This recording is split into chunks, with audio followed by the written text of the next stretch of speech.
Vanessa, Iván, Sandra, Profe, buenas noches. Eric, Buenas, Alexander, Kat, buenas noches. Camila, buenas noches, Iván, Johan, José, Juan. Profe, buenas noches. Bueno, Víctor, ¿cómo me les va? Discúlpenme los minuticos, pero hoy mi computador como que me quiere sacar la mano y no me quería funcionar la aplicación y llegué bastante para poder ingresar. Pero bueno, ya estamos en sala, ya tengo todo dispuesto para iniciar la videoconferencia de hoy. Quiero preguntarles cómo les ha ido con la plataforma, cómo ya ingresaron, ya revisaron el tutorial que les envié, cómo es que tienen que ingresar, descargar material, por dónde es que tienen que enviar las evidencias, cómo contestar foros. Sí, señora. ¿Listos? Ya están full en eso. Más son ustedes de esta era tecnológica, nada les puede quedar grande. Muy bien, me alegra mucho. Entonces, vamos a dar inicio. Ya tengo lista la grabación de la clase de anoche. Tan pronto terminemos, trato de subir la grabación de anoche y luego seguiré trabajando en la grabación de la videoconferencia de esta noche para poderla publicar. Nuestro tema de hoy son derechos humanos civiles y políticos, los mecanismos de participación ciudadana y la rendición de cuentas. ¿Qué son los derechos civiles y políticos? Pues los derechos civiles y políticos contienen, o mejor dicho, en la Constitución del 91 tenemos unos derechos fundamentales. Recuerden que hay una diferencia entre derechos fundamentales y derechos humanos. Entonces, cuando hablamos de Constitución estamos hablando de derechos fundamentales. Y estos tienen que ver con el derecho a la vida, el derecho a la libertad, el derecho a la al libre pensamiento, el derecho a la seguridad personal, entre otros, porque recuerden que en la Constitución están entre el artículo 11 al 40. Y también en la Constitución, dentro de estos derechos fundamentales, están los derechos políticos, entre los que se encuentran, por ejemplo, el derecho a la libre asociación, el derecho a elegir y a ser elegido, el derecho a interponer demandas ante autoridad pública. Todos estos derechos, tanto civiles y políticos como los derechos económicos, sociales, culturales y ambientales, que de eso vamos a hablar la otra semana, si Dios quiere, están respaldados o para evitar la vulneración o exigir el goce, disfrute y ejercicio de estos derechos, existen desde la Constitución y las leyes unos mecanismos para hacer valer esos derechos, para reclamar ante una vulneración de esos derechos o para exigir su cumplimiento. Y entre estos mecanismos o quienes reglamentan o el marco normativo de estos mecanismos de participación ciudadana está primero la ley 134 del 94, la cual fue modificada y complementada con la ley 1757 del 2015. Entre estos mecanismos de los cuales vamos a hablar más adelante, pues está la iniciativa popular, el referendo, el plebiscito, la consulta popular. Pero, ¿qué son los derechos civiles y políticos? Son aquellos derechos que protegen, primero, la libertad del individuo y de su posible vulneración por parte, ya sea de los propios gobiernos o de las organizaciones sociales e individuos privados, y que aseguran la capacidad de cada individuo de participar en la vida política de la sociedad y el Estado libre de toda discriminación o represión. Los derechos civiles como tal incluyen garantizar la integridad física y mental de las personas, garantizar su vida y su seguridad, la protección de toda discriminación, ya sea en base de raza o de género o de nacionalidad o de color o de orientación sexual, etnia, religión o discapacidad, y los derechos individuales de cada uno de nosotros, como son la privacidad, la libertad de opinión y de conciencia, de palabra y expresión, la libertad de religión, de prensa, de reunión y de circulación, entre otros. Y en cuanto a los derechos políticos, incluyen el derecho a una tutela judicial, esta de ser efectiva, por ejemplo, como los derechos del acusado, entre ellos el derecho a un juicio imparcial, el debido proceso, el derecho a solicitar resarcimiento o compensación legal ante una vulneración de los derechos humanos, y los derechos de participar en la sociedad civil y en la política, como por ejemplo la libertad de asociación, el derecho de reunión, el derecho a peticionar, el derecho a la defensa propia y el derecho al voto. Ese derecho al voto en Colombia está establecido en la ley 134 del 94. Estos derechos civiles y políticos adquieren un respaldo legal y normativo en cada estado a través de la firma del Pacto Internacional de los Derechos Civiles y Políticos, el cual fue adoptado por la Asamblea General de la ONU según la resolución 220021 del 16 de diciembre del 66 y que entró en vigencia el 23 de marzo de 1976. En conclusión, este pacto internacional de los derechos civiles y políticos se resume de la siguiente manera. Entre los artículos 1 y 2 se habla sobre el alcance de los derechos recogidos en la Carta, así como sus beneficiarios y la forma y nos introduce a todos los lectores en lo que se desglosa todo el pacto de estos derechos civiles y políticos. Entre los artículos 3 al 11 constituyen los derechos relacionados con la persona, con cada uno de nosotros, con la libertad, la presunción de inocencia y el libre desarrollo de la personalidad. Entre los artículos 12 al 17 están los derechos del individuo en relación con el entorno y la sociedad, con su comunidad. Por lo general, estos tienen aplicación en cada país de residencia. Nosotros estos derechos sociales en relación con la comunidad, pues están también reglamentados desde nuestra Constitución y son muy claros, que ahora los vamos a ver más adelante. Entre los artículos 18 al 21 se recogen los derechos relacionados con la libertad de pensamiento, de conciencia, de religión y de libertad política. Entre los artículos 22 al 17 están los derechos económicos, sociales, culturales y ambientales. ¿Cuáles son esos derechos? Son igualmente importantes los derechos civiles y políticos, porque es donde se centran el acceso, la disponibilidad en igualdad de condiciones de todos los servicios que satisfacen nuestras necesidades como seres humanos, ya sea como individuo o como sociedad en general. ¿Cuáles son, por ejemplo, el agua, la educación, los servicios públicos, derecho a la salud, al trabajo, al transporte, etcétera, etcétera, etcétera?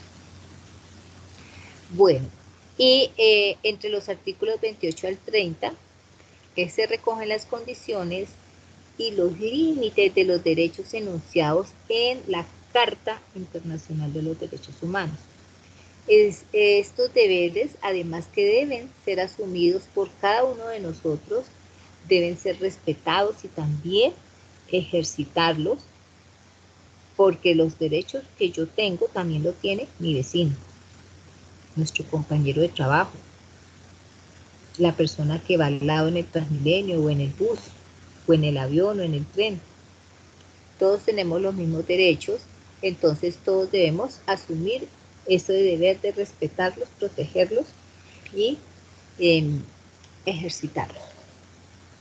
Bueno, como les decía, los derechos civiles y políticos de la Constitución, que son los derechos fundamentales aquí en Colombia, están entre los artículos 11 al 41.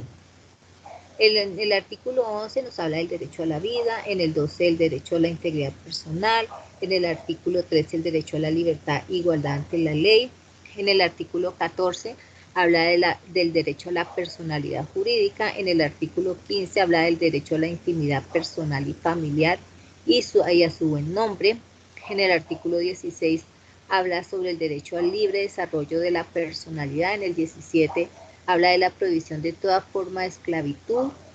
En el artículo 18 habla sobre la libertad de conciencia, en el 19 la libertad de cultos, en el 20 la libertad de expresión e información, en el 21 el derecho a la honra, en el 22 la paz como un derecho y como un deber. Así como queremos la paz, también debemos dar la paz y aportar a la paz. Aquí aportamos a esa paz, cobijamos entre todos las herramientas que se nos dieron para adelantar una paz tan anhelada por todas las generaciones. ¿Será que con odio y con resentimiento y con esas polarizaciones vamos a lograr algún día la paz? Con desigualdad y con hambre, ¿será que algún día en Colombia tendremos la paz? Son inquietudes que nos debemos hacer todos los días. El artículo 23 habla sobre el derecho de petición. En el 24 habla del derecho a la circulación y residencia. En el 25 habla sobre el derecho del trabajo. En el artículo 26 habla de la libertad de escoger profesión, ocupación, arte u oficio. En el artículo 27 habla de la libertad de enseñanza, aprendizaje, investigación y cátedra. En el 28 habla a la libertad personal. En el 29 habla al derecho al debido proceso. En el artículo 30 habla sobre el habeas corpus. En el artículo 31 aumenta el principio de las dos instancias. En el artículo 32 define la aprehensión en flagrancia. En el artículo 36 se establece el derecho a la no autoincriminación. En el 34 habla sobre la prohibición de ciertas penas, destierro, prisión perpetua y confiscación. En el artículo 35 establece la extradición. En el artículo 36 establece el derecho al asilo. En el artículo 37 el derecho de reunión y manifestación. En el artículo 38 habla del derecho de asociación. En el artículo 39 habla del derecho de sindicalización. En el artículo 40 habla del derecho de participación. Y en el artículo 41, y de acuerdo a lo que dice la Carta Internacional de los Derechos Humanos, que todos los países, todos los estados deben por obligación incluir en los planos de estudio en todos los niveles de educación la cátedra sobre el estudio de Constitución y la institución cívica. ¿Cómo les parece? O sea que este curso no es porque lo quieran dar, sino porque es un deber, es una obligación que contrajo Colombia al firmar la Carta Internacional de los Derechos Humanos. La Carta Internacional de los Derechos Humanos, que fue firmada en el año 48, luego con los pactos en el año 66 y que debió haber empezado en el año 76. Y ya estamos en el 2021 y apenas se está tomando conciencia de lo que había que hacer con los derechos humanos acá en Colombia. Que además, solo hasta en el año 91 fueron incluidos en nuestra Constitución. Bueno, como les decía, estos derechos civiles y políticos y los derechos, los DESCA y los derechos emergentes están respaldados por unos mecanismos de participación ciudadana que son los medios a través de los cuales se materializa ese derecho fundamental a la participación democrática y que además permiten la intervención de cada uno de nosotros en la conformación y ejercicio y control del poder político, en el seguimiento, en la evaluación a la gestión de nuestros gobernantes y al uso que se le dieron a esos recursos de todos, a esos recursos económicos, sociales, ambientales, que son de propiedad de todos nosotros. Entonces, ¿qué son los derechos, qué son los mecanismos de participación ciudadana? Lo primero es que en Colombia se creó un sistema nacional de participación ciudadana a partir de la ley 1757 del 2015. Esta ley tiene como objetivo promover, proteger y garantizar modalidades del derecho a participar en la vida política. Nos da ese derecho a cada uno de nosotros. No solamente en la vida política, sino también en la gestión administrativa, en la económica, en la social y cultural, y igualmente nos da las herramientas para controlar el poder político. Y a su vez, esta ley regula la iniciativa popular y normativa ante las corporaciones públicas. ¿Cuáles son las corporaciones públicas? La Cámara de Representantes, el Senado, los consejos, las asambleas departamentales y los consejos municipales o locales.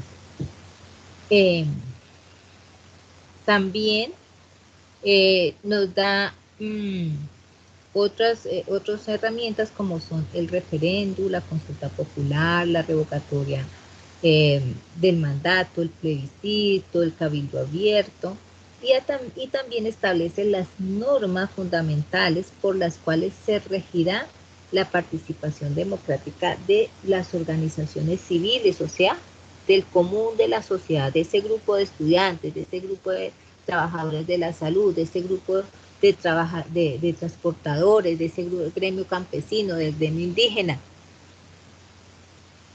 del gremio de las madres cabeza de familia, de las mujeres, de los adolescentes. Nos da ese empoderamiento y nos dice, ustedes pueden participar, ustedes, cada uno de nosotros. La ley nos da las herramientas para hacerlo en un marco de democracia y de respeto. ¿Para qué? Para facilitar o evitar la vulneración de los derechos humanos, exigir una reivindicación cuando se han vulnerado los derechos humanos y hacerlo de manera de respeto, de tal manera que haya paz, que construyamos paz. Pero para eso nosotros, cada uno de nosotros, debemos concientizarnos del bien común, del concepto de bien común, que debemos pensar para el bien de todos, no para un bien propio, no para yo volverme rica y que los demás aguanten hambre, y para que evitemos también o dejemos esa idiosincrasia de la cultura del atajo, ¿no? Yo me le adelanto aquí, yo salgo adelante y me va mejor, y el otro que viendo un chispero, decían, dice el viejo refrán. Cuando cambiemos ese chip y pensemos en que todos tenemos los mismos derechos y las mismas necesidades y que todos debemos acceder en igualdad de condiciones, entonces vamos a tener esa conciencia democrática y nos vamos a ver obligados a conocer quién es ese candidato que se está postulando a cualquier cargo público o incluso a cualquier cargo como servidor público, a revisar realmente su historia laboral, su antepasado, qué ha hecho, y si que lo que está proponiendo es realmente objetivo y se podría cumplir. y que sea beneficioso para todos. ¿Cuándo se va a dar eso? Cuando realmente nosotros nos apropiemos de toda esta información, la compartamos con nuestro entorno, con nuestra familia, con nuestros hijos. Yo lo hago con mis estudiantes, con mis hijos lo hago. Y cada vez que puedo expreso esta información porque es importante que la gente se culturice.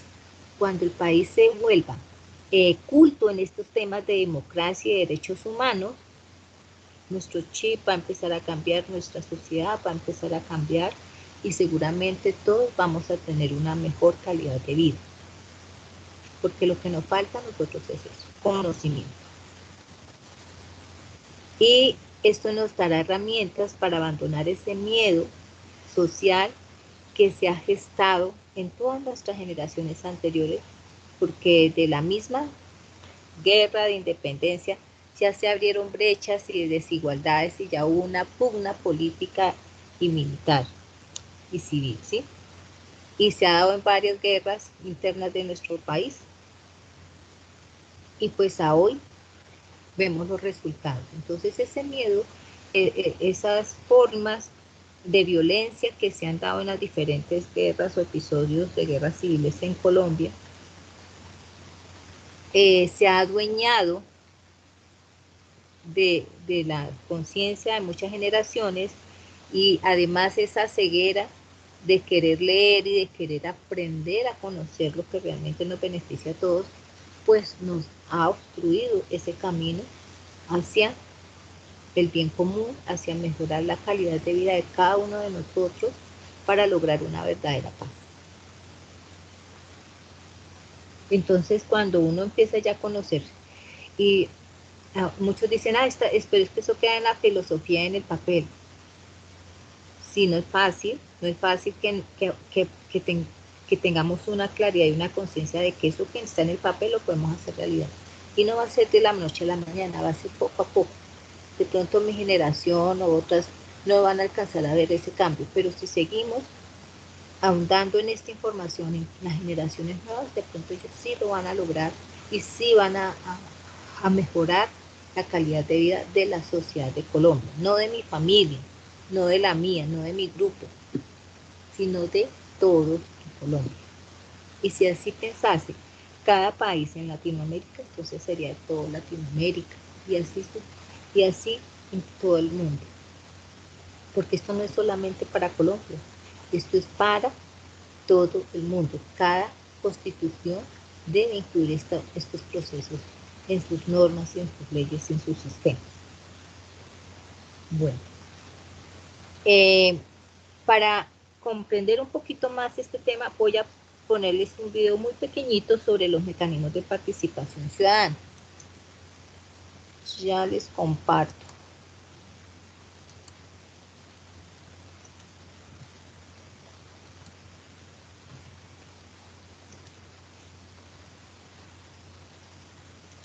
¿En una democracia? ¿Sientes que tu voz cuenta para las decisiones del país? Si crees que no, este video te puede servir.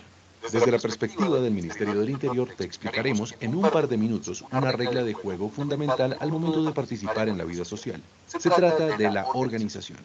El Estado es el organismo que nos permite vivir en sociedad.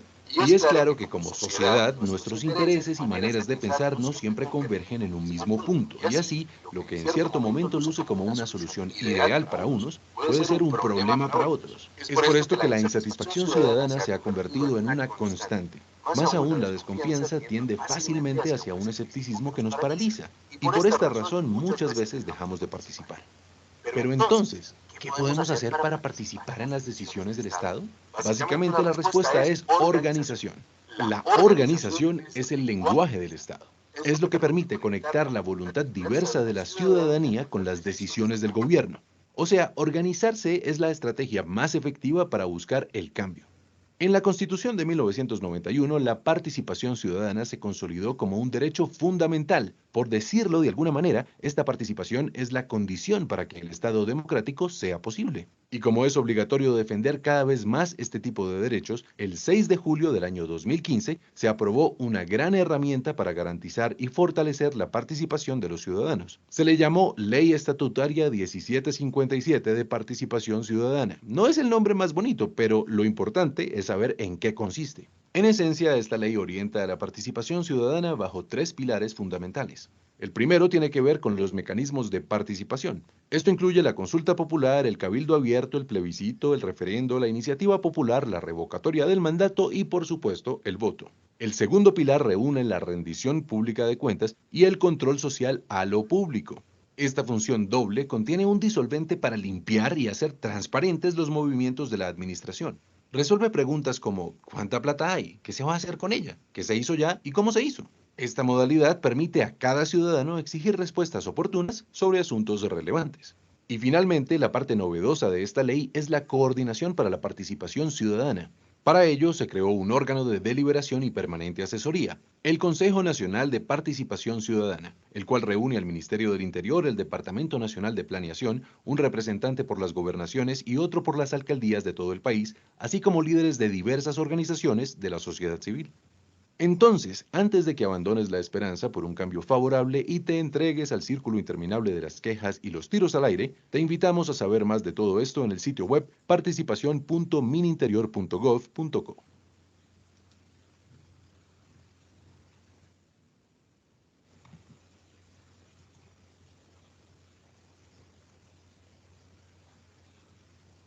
Bueno, entonces, de acuerdo a lo que nos dice el video, es que con esta nueva ley, la ley estatutaria 1757 del 2015, se creó, como les decía, se modificó y complementó la ley 134 del 94. ¿Y de qué forma? ¿De qué forma lo dijo la ley? ¿Quieren ustedes repetir algo de lo que se dijo en el video de cómo se estructuró la ley?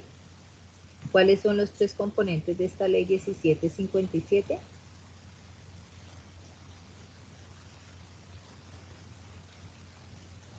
¿Alguno quiere participar? Profe, buenas noches. Buenas noches, la escuchamos. Pues de lo que apareció en el video, pues los mecanismos de participación ciudadana, es que no recuerdo bien, bueno, lo de rendición de cuentas y la coordinación de los medios de participación ciudadana, creo. Sí, más o menos. ¿Quién quiere complementar? Va bien, Laura. Algo agarró. Muy bien. ¿Quién más quiere participar? Aquí nos falta un elemento esencial. Profe, buenas noches compañeros. Hola, Danilo, lo escuchamos. Bueno, de lo que nos decían ahí en la ley estatutaria de participación ciudadana, está dividida pues en 3 tipos de mecanismos y uno de esos eran, o bueno, 3 pilares, y uno de esos era la flexibilización o como tal de promover que todas las personas pudieran participar a través de diferentes mecanismos. La segunda era el control social o como tal la rendición de cuentas. Sí. Y el tercer pilar era como tal el protagonismo que le da el Consejo Nacional de Participación a la implementación de organismos de control para mirar pues de que esas participaciones fueran transparentes. Más o menos, sí, Danilo. Muy bien. Bueno, muchas gracias. Sí, efectivamente la ley establece 3 grandes pilares o se divide en 3 grandes capítulos, por decirlo así. El primero nos habla sobre cuáles son los mecanismos de participación ciudadana reglamentados y los cuales son orientados, direccionados por el Consejo Nacional Electoral y ejecutados por la Registraduría Nacional del Estado Civil. Y ahí en esa ley entonces dice cómo es que funciona, cuál es el proceso para que nosotros podamos como ciudadanos adoptar o desarrollar o gestionar cualquiera de estos mecanismos de participación ciudadana, porque eso no es solamente para los ejecutivos del Estado, sino para que nosotros los ciudadanos los utilicemos nosotros.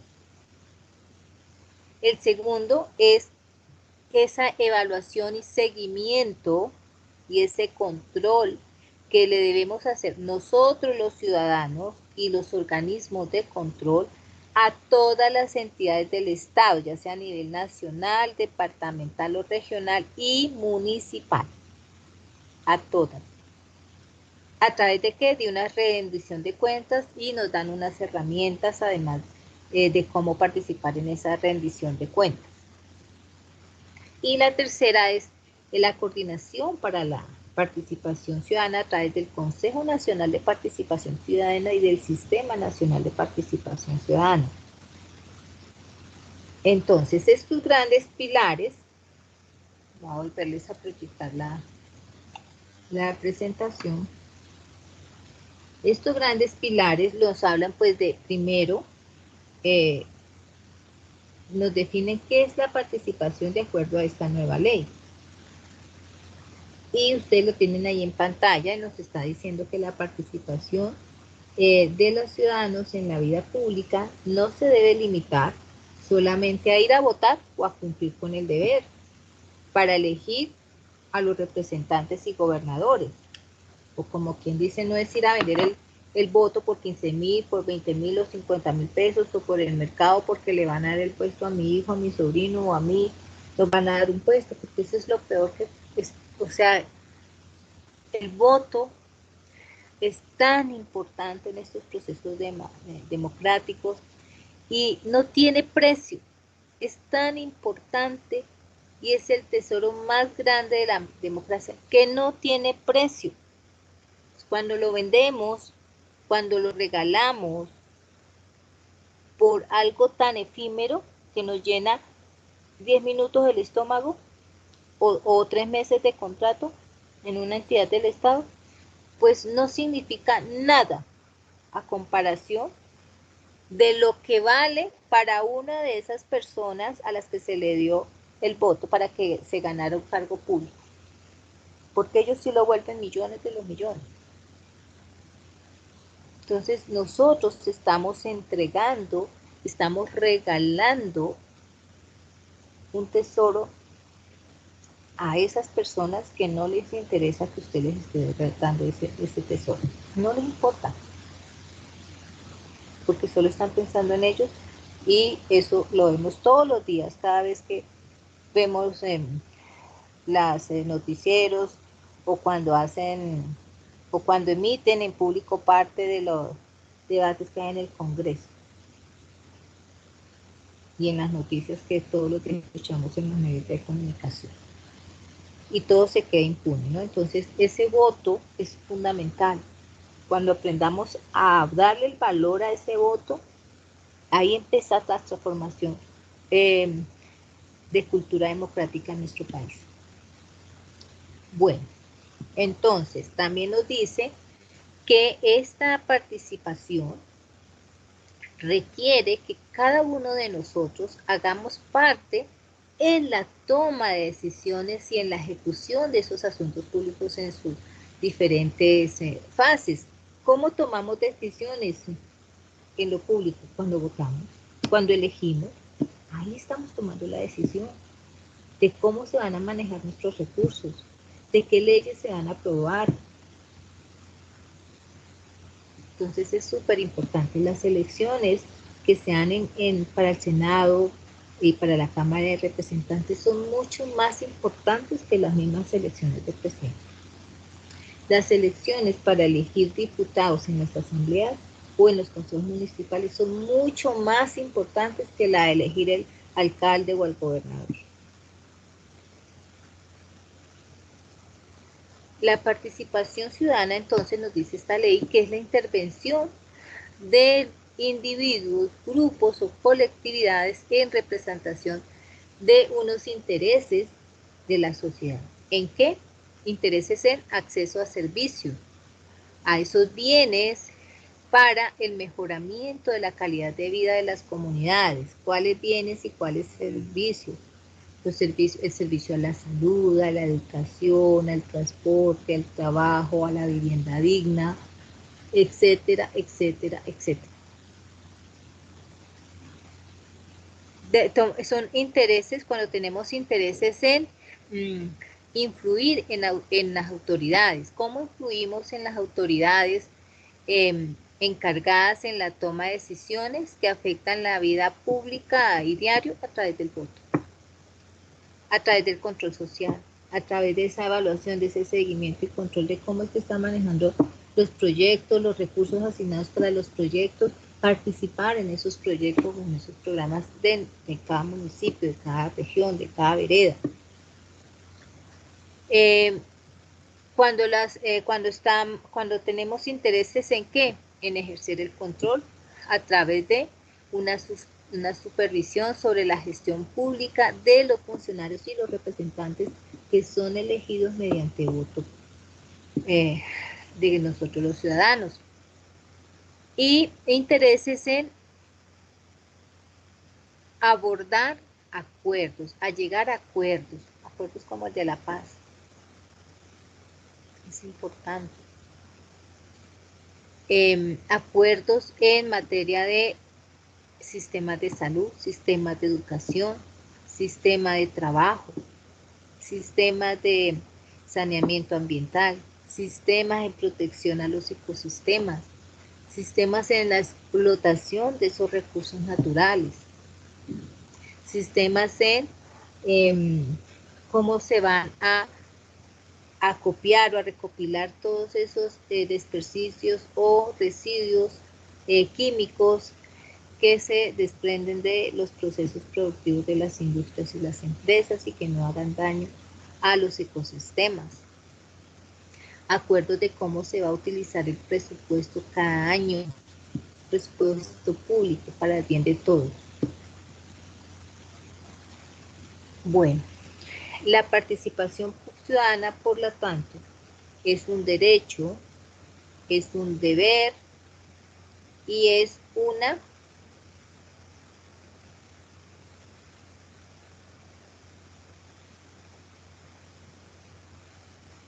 una oportunidad para cada uno de nosotros.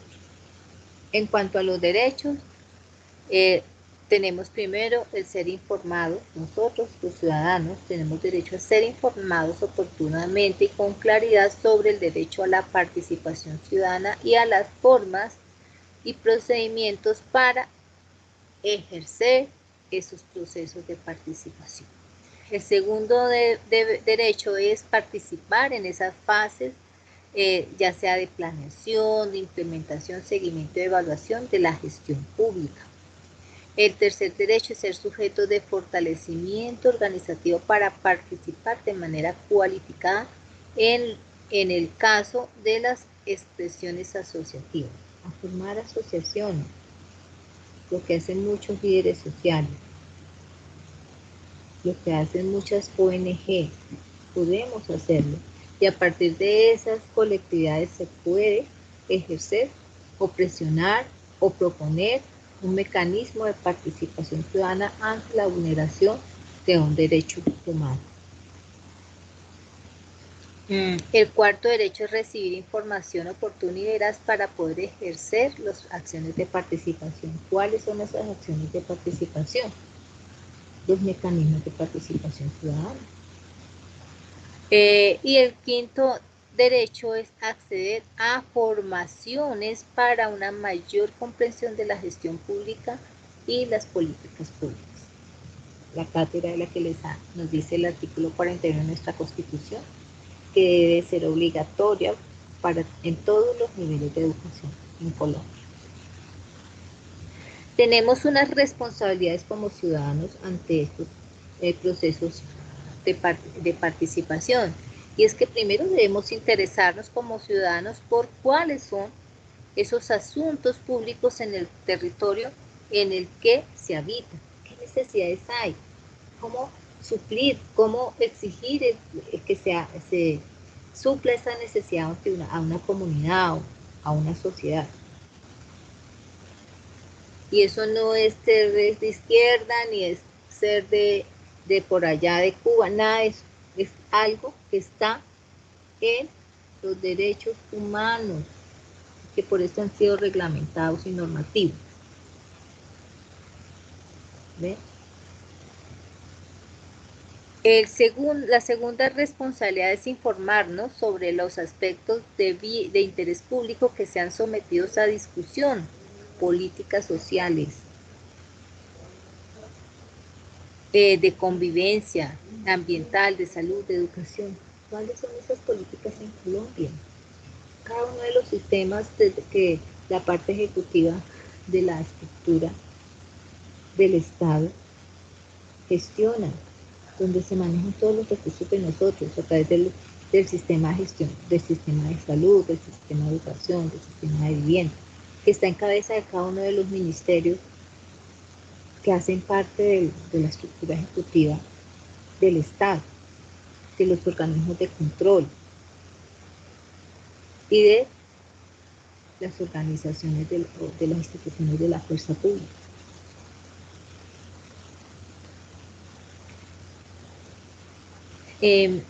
La tercera responsabilidad es respetar las decisiones tomadas en las instancias de participación ciudadana. Cada proceso electoral tiene unas reglas de acuerdo a esta ley estatutaria, y cuando se cumplen desde el punto de vista electoral, no podemos, a menos de que se tengan unas pruebas y puedan refutar, se puedan demandar una fraude en el proceso electoral, tenemos que aceptar la decisión de la mayoría. Entonces, si no vamos a votar, ¿qué vamos a exigir? Si vendemos el voto por 10.000, por 20.000, por 50.000, por la beca, por el puesto de trabajo, por el tamal o por el lechón, como dicen en nuestro vecino país, pues ¿qué vamos a exigir? ¿O por qué vamos a decir esa mano de ladrones o de pícaros que hay en el gobierno? No tendremos derecho, porque ni siquiera nos preocupó, no fuimos conscientes de lo que estábamos entregando, lo que estábamos regalando. Y en la cuarta responsabilidad para el caso de las expresiones asociativas tomadas a partir de la rendición de cuentas y el control social que realizamos cada uno de nosotros como sociedad, como colectivos de una comunidad, a las instituciones del Estado que manejan nuestros recursos, porque son nuestros recursos, no son de ellos, es de todos nosotros, de ellos y de nosotros. Y hay unos deberes del Estado. Esos deberes del Estado están primero en promover, garantizar y proteger, así como implementar las instancias de participación. ¿A través de qué entidades? Primero, del Sistema Nacional, del Consejo Nacional de Participación Ciudadana y el sistema que él administra para la coordinación a nivel nacional, departamental y municipal de esas instancias de participación. Esto quiere decir que en cada alcaldía, en cada gobernación, debe crearse, que ya muchas están creadas, una oficina o una unidad, como lo quieran llamar, dentro de su estructura organizativa, que vele por estos procesos de participación, que gestione proyectos y programas y aplique estas políticas de participación en cada municipio. Y esto también debe quedar en los planes locales de desarrollo de cada municipio, porque además la ley asigna, esta misma ley asigna un presupuesto, debe asignársele un presupuesto de participación a esos programas de participación ciudadana. El segundo deber es garantizar la participación ciudadana en los diferentes escenarios públicos. Debe capacitar a la comunidad, debe darle a conocer las herramientas que tiene para participar, debe enseñarle cómo participar, debe orientarla y acompañarla en esos procesos de participación. Para eso es esa oficina o esa área que se crea en cada municipio. El tercer deber del Estado es proveer información pertinente, oportuna y suficiente para fortalecer las capacidades de incidencia de la ciudadanía en estos procesos de participación. ¿Cómo crea capacidades? Capacitándole, enseñándole cómo es que se debe llevar un referendo ante la registraduría, cómo recoger firmas, cómo hacer un cabildo abierto, acompañarlo y apoyarlo en el desarrollo de ese cabildo abierto, etcétera, etcétera. Cuarto deber es propiciar acciones pertinentes para el fortalecimiento de las capacidades de las entidades públicas que garanticen la participación. Entonces, están las autoridades locales y la registraduría y el acompañamiento de todas las instituciones, tanto de la fuerza pública como los organismos de control, el Ministerio Público, en esos procesos de participación. Quinto, brindar asistencia técnica y acompañamiento, acompañar la cualificación de los deberes ciudadanos. Usted va a participar, señores ciudadanos, de acuerdo a la ley y debe pues cumplir con las normas y reglamentos para cada proceso electoral. Sexto, convocar de manera amplia y democrática a la ciudadanía para que intervengan en las diferentes instancias de participación, o sea, promulgar, promover, promocionar, como lo queramos llamar, a esos procesos de participación. ¿Sí? Como el que se hizo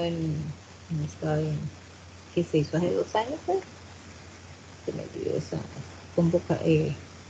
esa acción popular, esa iniciativa popular para acabar con la corrupción, que fue algo que lastimosamente no se dio, pero hubiera sido excelente que hubiéramos logrado como ciudadanía ese proyecto, porque ahí sí se hubiese empezado a evidenciar ese cambio cultural en el pensamiento democrático y en la acción democrática de nosotros los colombianos.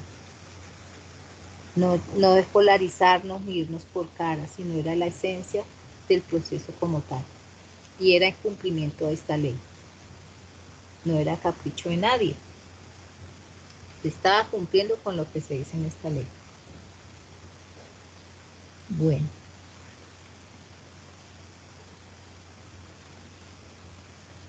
Entonces, viene, bueno, la ley, ya dijimos que tiene 3 pilares. ¿Cuáles son los mecanismos de participación ciudadana que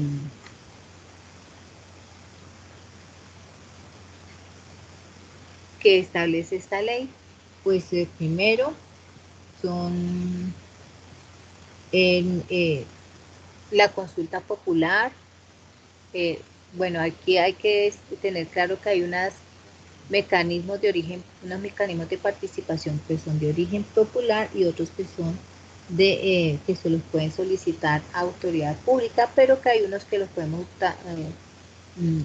realizar o gestionar tanto son de origen popular como de autoridad pública. Entonces los mecanismos de origen popular está la consulta popular de origen ciudadano, la iniciativa legislativa y normativa, la revocatoria del mandato, el referendo y el cabildo abierto.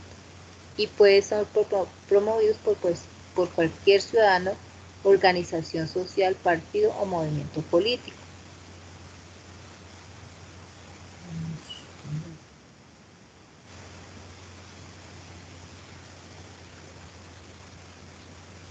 Y hay unas que son solo autoridad pública, que solo la puede ser solicitada por la autoridad pública, que es el plebiscito.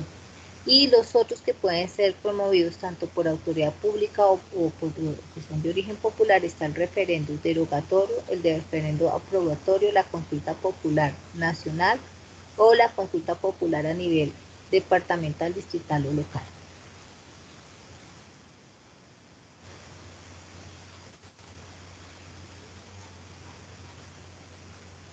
Bueno, aquí hay unas reglas comunes para poder participar a través de esos mecanismos de participación ciudadana y que los establece esta ley 1757. En esta ley pues se destacan varios aspectos normativos que de alguna manera son compartidos por todos los mecanismos de participación ciudadana de origen popular. Y el primero pues es que debe haber una convocatoria o estructurarse una composición del promotor o del comité promotor que están tomando la iniciativa de desarrollar un proceso electoral para cualquiera de los mecanismos de participación ciudadana. Segundo, deben cumplirse con unos requisitos generales para la inscripción de esos mecanismos de participación ciudadana, de acuerdo a lo que disponga el Comité Nacional Electoral y la Registraduría Nacional del Estado Civil. Deben registrarse las propuestas sobre los mecanismos de participación ciudadana que se van a desarrollar.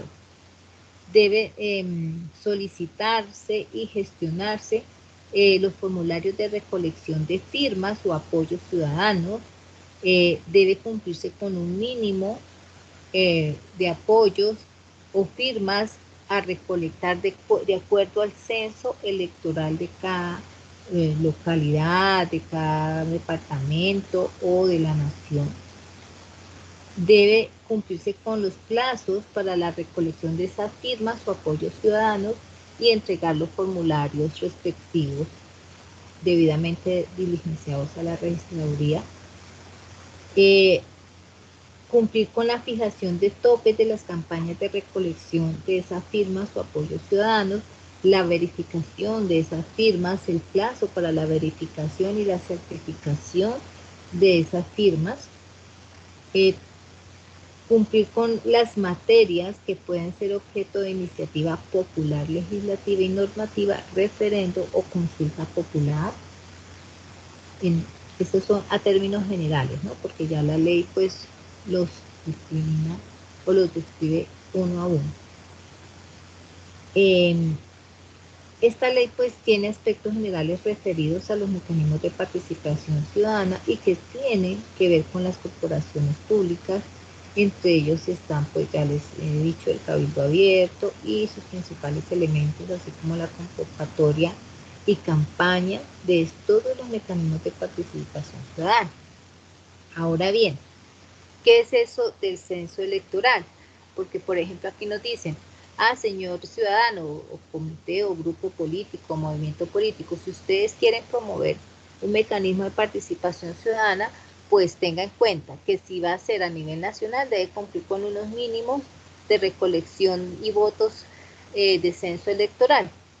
Entonces, si usted va a solicitar una consulta popular de origen ciudadano o una iniciativa de referendo constitucional, debe obtener por lo menos el 5% de las firmas y de los votos del censo electoral.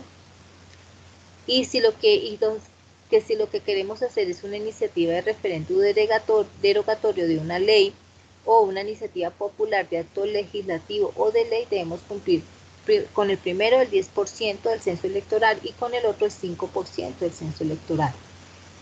Que si lo que se quiere desarrollar a nivel municipal es una iniciativa popular normativa o una consulta popular de origen ciudadano, se debe cumplir con el 10% de firmas y de votos del censo electoral.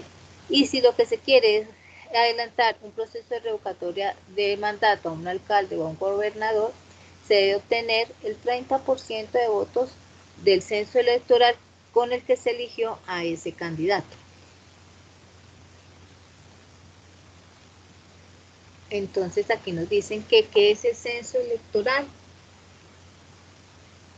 El censo electoral es un instrumento técnico elaborado por la Registraduría Nacional del Estado Civil que le permite a la organización electoral planear, organizar, ejecutar y controlar los certámenes electorales y los mecanismos de participación ciudadana. Que este instrumento es un listado de ciudadanos habilitados para votar y que este listado está compuesto por los siguientes elementos. El primero, el proceso de inscripción de cédulas que se da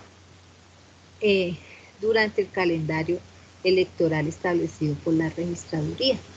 Por ejemplo, en este momento creo que todavía están habilitadas el registro de cédulas para los jóvenes entre los 14 y 28 años que van a ser parte o que quieren votar en los procesos, en las elecciones de elección de juventudes, ¿sí? Algo así. El segundo elemento de esta lista es la inscripción de ciudadanos que expiden su cédula por primera vez. No hay una diferencia con el primero y el segundo. El primero es que sí, yo soy de aquí de Bogotá, pero resulta que yo ahora no vivo en Bogotá, sino vivo por allá en La Guajira. Y si yo quiero votar para el próximo año, pues yo debo registrar mi cédula allá en el municipio en el que esté en La Guajira, para que quede habilitada como votante. Diferente a la persona que vive en La Guajira y que acabó de cumplir los 18 años y que acabó de solicitar su cédula y ya se la pidió la registraduría. Él está habilitado para votar allá porque es donde se puede registrar su cédula y puede votar es allí. No puede votar en ningún otro lugar en Colombia. Y a esos dos números de personas que componen la base electoral, se les resta la baja de los activos de las fuerzas militares, porque ningún miembro de la fuerza pública puede votar. Ese es el censo electoral. Ahora, ¿cuáles son esos mecanismos de participación de origen gubernamental? Entonces dice el referéndum, cuando el presidente quiere citar a un referéndum o quiere promover un referéndum, requiere de la firma de todos los ministros y debe informar al Congreso. Este proceso pues no debe coincidir con otra elección y se aprueba con la decisión mayoritaria siempre que participe más del 50% del censo electoral. También puede solicitar una consulta popular nacional. Para esto la COM debe convocar el presidente de la República con la firma de todos los ministros, pero aquí requiere un visto bueno, un concepto del Senado de la República. Aquí se consulta sobre una decisión de trascendencia nacional y se aprueba con el voto afirmativo de la mitad más uno y que participe la tercera parte del 50% del censo electoral. La consulta popular para convocar a una Asamblea Nacional Constituyente, o sea, para reformar la Constitución. La convoca el Congreso mediante ley aprobada por la mayoría de los miembros de las dos cámaras e incluye número de delegatarios, sistema de elección, competencia, fecha y periodo y se aprueba con la decisión de al menos la tercera parte del censo electoral. Mire lo fácil que es cambiar la Constitución acá en Colombia. También está la consulta popular territorial, que está convocada, ya la pueden convocar ya sean los gobernadores si es departamental o los alcaldes si es municipal y debe contener la firma de todos los secretarios de despacho para decidir sobre asuntos departamentales o municipales y se aprueba con el voto afirmativo de la mitad más uno y que participe la tercera parte del 50% del censo electoral. Y está el referéndum de iniciativa gubernamental, Esta debe estar firmada por el presidente de la República si es nacional y sus ministros, o si es departamental por el gobernador y sus secretarios de despacho, o si es municipal por el alcalde y sus secretarios de despacho. Y se aprueba con el voto afirmativo de la mitad, de más de la mitad, y que participe la cuarta parte del censo electoral. Y para la derogatoria del mandato de un alcalde, pues se aprueba con el voto afirmativo de la mitad más uno y participe por lo menos el 40% de la votación total válida registrada por el candidato. Bueno, ¿qué es la rendición de cuentas? Esta ley 1757 establece que la rendición de cuentas es un proceso y que este proceso está conformado por un conjunto de normas ya que están establecidas ya en Colombia, por unos procedimientos, por unas metodologías, por unas estructuras, prácticas y resultados mediante los cuales las entidades de la administración pública, ya sea a nivel nacional o territorial, y que además los servidores públicos informan, explican y dan a conocer los resultados de la gestión que realizaron al interior de cada institución. ¿A quiénes? A los ciudadanos, a los órganos de control y a la sociedad civil en general. ¿Cómo lo hacen? A partir de la promoción del diálogo. Este proceso tiene como finalidad la búsqueda de la transparencia de la gestión de la administración pública. Entre las etapas para realizar esta rendición de cuentas está primero el aprestamiento de todos los datos, información que van a estructurar este informe de rendición de cuentas.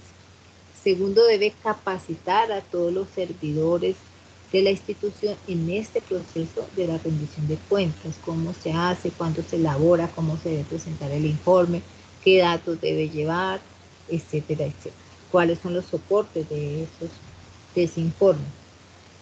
Luego debe hacer un proceso de publicación de la información de ese informe de rendición de cuentas y debe de establecer un calendario para convocar al evento de la rendición de cuentas y hacer invitaciones a participar en ella. Debe además hacer un seguimiento a esos resultados o indicadores que está presentando dentro de su informe, y también debe haber un seguimiento por parte de nosotros, de los ciudadanos, a esos informes, esos datos que ellos están presentando, y hacer derechos de petición donde se solicite aclarar si hay alguna duda, alguna inconsistencia, y por lo tanto la entidad debe dar unas respuestas escritas y en un término más o menos de 15 días, que es lo que dice la ley, a esas preguntas que hicieron los ciudadanos en el marco de ese proceso de rendición de cuentas, y que además debe de publicar estas respuestas en la página web o en aquel medio de difusión oficial de la entidad. En cuanto bueno, acá hay algo importante, y es sobre los presupuestos participativos.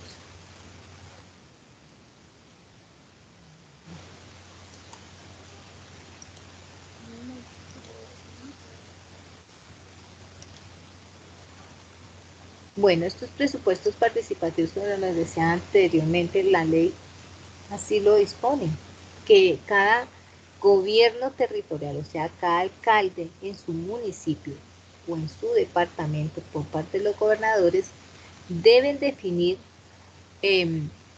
con participación ciudadana la orientación que se dará a un porcentaje de los ingresos municipales de libre estimación.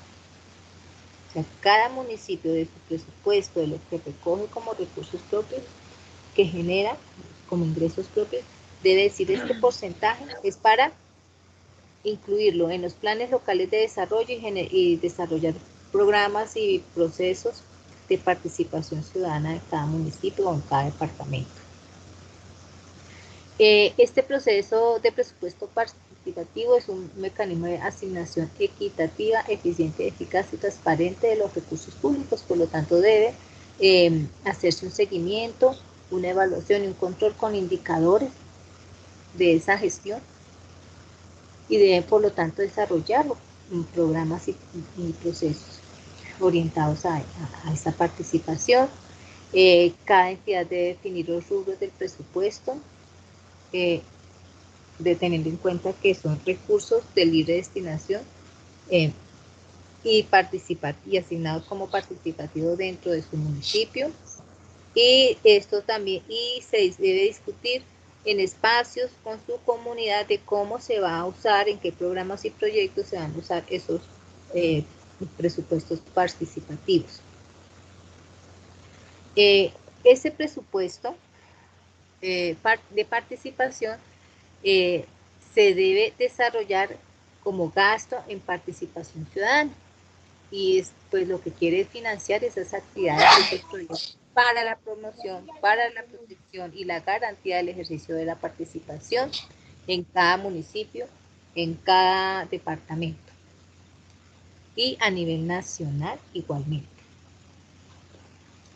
¿Y cómo se financia esa participación ciudadana? Entonces ya lo habíamos dicho que cada municipio lo va a hacer con unos recursos propios de libre destinación, pero adicionalmente a nivel nacional, de acuerdo a esta ley, se crea un fondo para la participación ciudadana y el fortalecimiento de la democracia. ¿Y cómo se alimenta este fondo? Con unos recursos que el mismo Estado asigna, en un porcentaje asigna, de presupuesto asigna unos recursos para ese fondo de participación. Segundo, por unos recursos de los entes territoriales, ya puede ser a través de donaciones en dinero o en especie y que son legalmente aceptadas. También por unos recursos de cooperación internacional que impulsen la intervención de la ciudadanía en la gestión pública, como también pueden ser aportes de cooperación internacional, también con unos recursos del sector privado orientados a la participación ciudadana, a través de créditos nacionales o internacionales, y hay un rubro que son conceptos de entidades públicas del orden nacional, a través de bienes y derechos y recursos adjudicados de acuerdo con la ley. Por lo tanto, cualquier proceso de participación ya tiene unos recursos asignados para su desarrollo,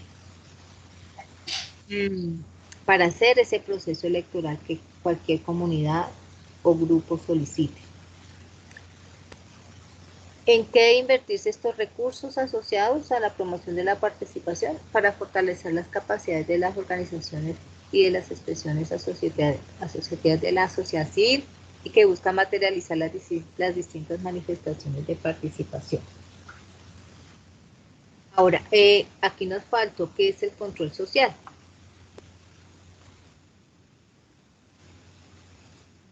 El control social. Bueno, el control social, lo primero es un derecho y también es un deber.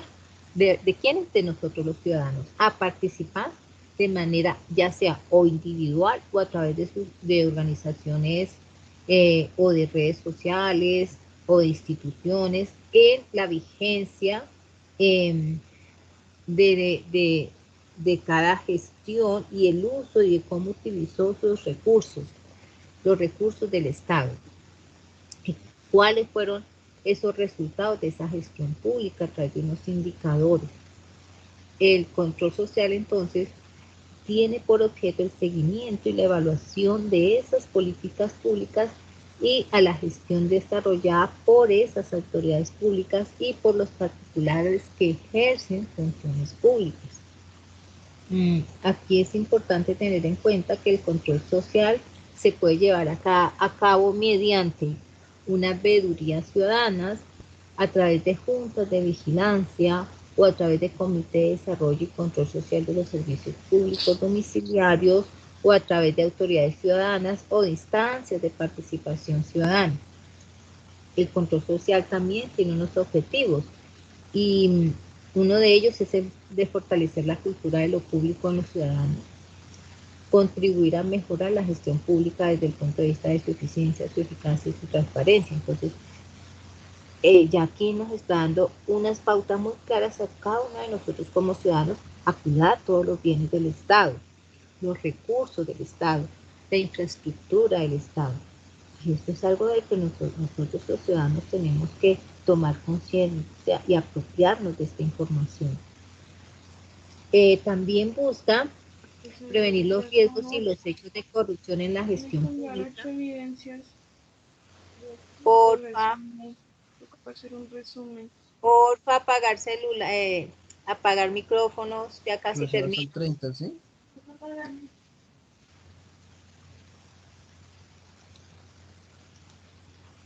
Apagar un micrófono, ya casi termino. Fortalecer la participación ciudadana para que ésta contribuya a que las autoridades hagan un manejo transparente y eficiente de los recursos públicos, y apoyar y complementar la labor de los organismos de control en la realización de las funciones legales y constitucionales. Estos son algunos de los objetivos del control social. Y pues hasta aquí el tema de esta noche. ¿Alguno tiene alguna pregunta, alguna inquietud o quiere complementar el tema?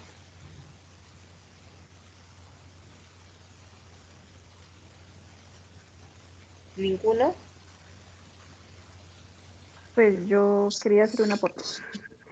Señora, lo escuchamos. Profe, primero que todo, mi nombre es Erika Bernales, y mi hermana me tuvo que prestar el PIN para poder ingresar, porque no, desde mi celular no me deja. Me llamó mucho la atención lo del presupuesto participativo, y creo que es el decreto 111 de los presupuestos, del presupuesto participativo. Pues una vez tuve la oportunidad de participar en uno, y se hizo por medio de la Junta de Acción Comunal. Excelente, donde, excelente. Pues, digamos, a partir del presupuesto que estaba, se propusieron, digamos, las necesidades que en ese momento tenía la comunidad, y se envió la propuesta. Muchas veces también esas propuestas las pueden devolver, entonces toca nuevamente generar la reunión y nuevamente hacer las especificaciones que ellos, o las observaciones que ellos pues mandan ahí. ¿Y usted nos puede, por medio del grupo del WhatsApp, compartirnos ese decreto? Te lo agradecería mucho. Sí, señor. Muchísimas gracias por tan maravilloso. Muchas gracias. ¿Alguien más quiere participar? ¿O aportar algo más, así como nuestra compañera? Buenas noches. Buenas noches. Tengo una pregunta. ¿Quién habla? No veo quién habla, no veo quién habla. Ya le dije. Levante la manito acá. Levante la mano. No la veo.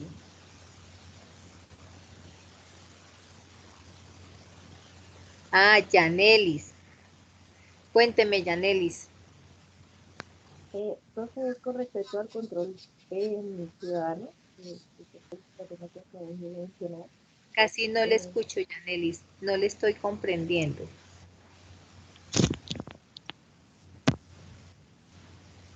el control ciudadano. Es lo que acabó de explicar usted. No le comprendo. ¿Qué?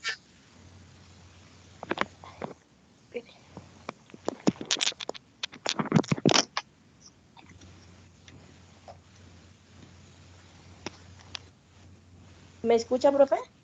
Ahí le escucho mejor. Bueno, es que tenía una pregunta con respecto al tema del control ciudadano que usted acabó de explicar, con respecto al tema de las veedurías ciudadanas. En caso cuando una veeduría hace, no sé cómo será el término, si estoy usándolo bien o no, pero digamos, hace como una observación con respecto a un tema de un presupuesto o algo así, y le informa a la entidad, y la entidad no hace caso o, o hace caso omiso de la información que le entrega la veeduría. ¿Qué otra instancia tiene la veeduría aparte de la entidad misma? Están las acciones de cumplimiento. Primero, pues, usted es eso se llama ya como una petición, ¿no? Y están obligadas las entidades a responder dentro de los términos de la ley. Entonces, ellos inicialmente, dentro de los primeros 15 días, ellos pueden responder que se van a tomar 30 días máximo que dice la ley para ellos buscar todos los soportes y informar específicamente o con claridad a su inquietud, ¿sí? Si ellos, por ende, ellos deben entregar una segunda respuesta en ese término de 30 días. Si ellos no entregan, eso es, están en esa omisión de esa respuesta, están dando por cierto su petición. Y entonces ahí viene una acción de cumplimiento. Hay un proceso administrativo. Y si no cumplen, pues para eso entonces está el Ministerio Público, ¿no? Para denunciar esas anomalías ante la Procuraduría o ante la Contraloría o ante la Fiscalía, si es el caso. Sí. O ante la Defensoría Pública. Y ya es dependiendo si es un control fiscal o un control político, pues cada entidad lo asume. Control fiscal, la Contraloría. Control político y como servidor público, la Procuraduría. Y si es de... no, es que, pues sí, ya más Sí. o menos me queda claro el tema. Uh-huh. Muchas gracias, Sí, pues. de nada, Yanelis. Bueno, entonces me queda agradecerle la participación de ustedes. Espero que el tema les haya resultado interesante y les haya realmente ayudado a robustecer esta información de derechos humanos y participación ciudadana. Felipe va a hablar. Profe, buenas noches. Buenas noches, Felipe.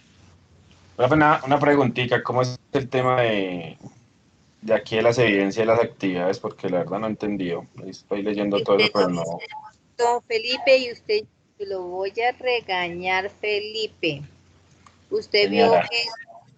vio el tutorial que está publicado en la página. No, profe, no, ese no lo he visto.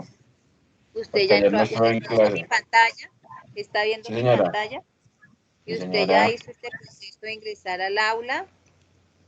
Ah, no, señora. Sí, Ah, ya, profe, sí, ya hice todo eso. usted ya ingresó al aula. Y entonces, Sí, ¿por qué me señora. dice que no ha visto el tutorial, Felipe?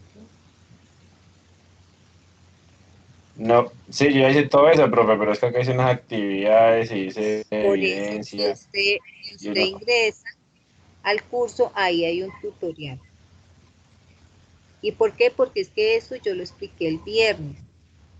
Y yo les profe, grabé el yo no. tutorial porque si estaban por allá en la copa del árbol más alto y más lejano de Colombia, cuando se bajaran el árbol pudieran ver el bendito tutorial. ¿Sí? Listo, Porque profe. yo llevo trabajando con la fuerza pública hace años y yo ya les conozco todas las historias. Entonces, usted Hombre. tiene que entrar acá a contenidos del curso, Sí. aquí a proyectos, aquí encuentra toda la información de todas las actividades, material de estudio, guías y cómo enviar. Y aquí en grabaciones va a encontrar el tutorial, mire. Está grabadito.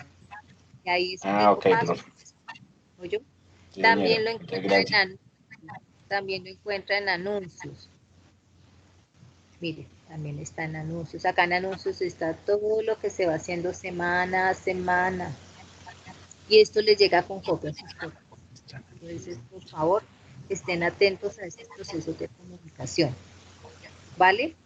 Ya, si no les sirve algún recurso, si se bloqueó, si no es que, pues me escriben, me llaman, me hablan y ahí miramos cómo se corrige.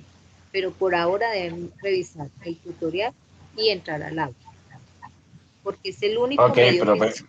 puedo calificar. Aquí nos hacen seguimiento. Aquí nos hacen seguimiento si ustedes ingresan, si yo ingreso, si yo hago, si ustedes hacen. Aquí hay un botoncito de seguimiento donde el SENA, allá tiene un grupo donde nos dice aprendices cuando se conectan, aprendices que contestaron los foros, aprendices y se sacan unos informes, unos reportes. ¿Ve? Entonces deben Ok, ingresar profe, al aula. gracias. ¿Listo? Que tengan Listo, una profe, feliz gracias. noche. Bueno, Espero el lunes en la Gracias videoconferencia. igualmente. Que estén muy bien. Buenas noches, profe, muchas gracias. Que tengan Buenas noches, profe. Muchas gracias.